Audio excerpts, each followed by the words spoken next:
चंद्रमा पर जीवन की खोज कर रहे इंसान लंबे समय से उम्मीद लगाए बैठे हैं। इंसानों से चंदा मामा से बेहद उम्मीदें लगाई है।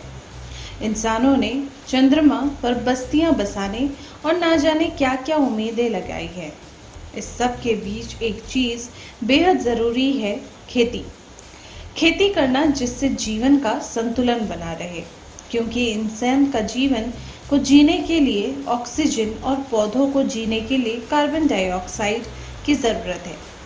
इसी तरह से दोनों को जीने के लिए एक दूसरे पर निर्भर रहना पड़ता है। इस पर काम करते हुए वैज्ञानिकों ने एक बड़ी सफलता हासिल कर ली है।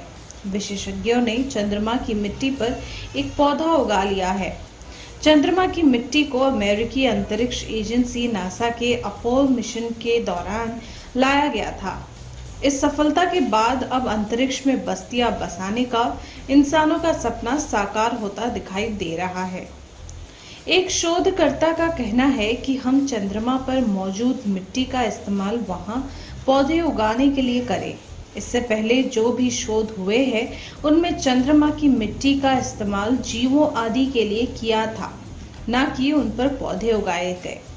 प्रोफेसर रॉब ने बताया कि जब आप चंद्रमा की धरती पर पौधे उगाते हैं तो क्या होता है।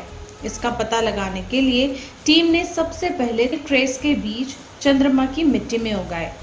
जब इसमें पानी, पोषक तत्वों और प्रकाश दिया गया तो यह पौधा उग आया। इस टीम के पास शोध के लिए केवल 12 ग्राम ही चंद्रमा की मिट्टी थी, जिससे नासा के द्वारा दिया गया था। इतनी कम मिट्टी की वजह से वैज्ञानिकों को छोटे से बर्तन में उसे उगाना पड़ा। वैज्ञानिकों ने थेल क्रेस के बीज को चुनने के पीछे वजह थी कि इसका जेनेटिक कोड पूरी तरह से मैप किया जा चुका है।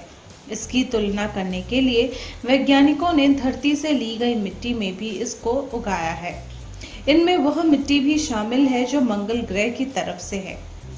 वैज्ञानिक उस समय बेहद खुश थे जब उन्होंने देखा कि चांद से लाई गई मिट्टी में डाले गए बीज अंकुरित हो गए हैं। वहीं एक अन्य लेखक एना ने कहा, हम इसे देखकर हक्का बक्का रह गए। हमने तो इसकी कल्पना भी नहीं की थी। जिससे पता चलता है कि चंद्रमा की मिट्टी अंकुरण में बिल्कुल बाधा नहीं डालती है और आसानी से पौधा उगाया जा सकता है। चंद्रमा से लाई मिट्टी और वातावरण की मिट्टी दोनों में पौधे के उगने में कोई खास फर्क दिखाई नहीं दिया है। इसके अलावा वैज्ञानिकों ने देखा कि चंद्रमा की मिट्टी में उगे कुछ पौधे छोटे थे, जबकि दूसरे अन्य धीरे धीरे बड़े या उनके आकार भिन्न थे।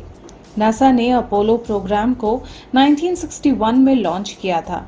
इसके 8 साल बाद पहली बार इंसान चांद पर पहुंचा था। इंसान के साथ पहली बार अपोलो 8 यान रवाना किया गया था, लेकिन वह लैंड नहीं हुआ।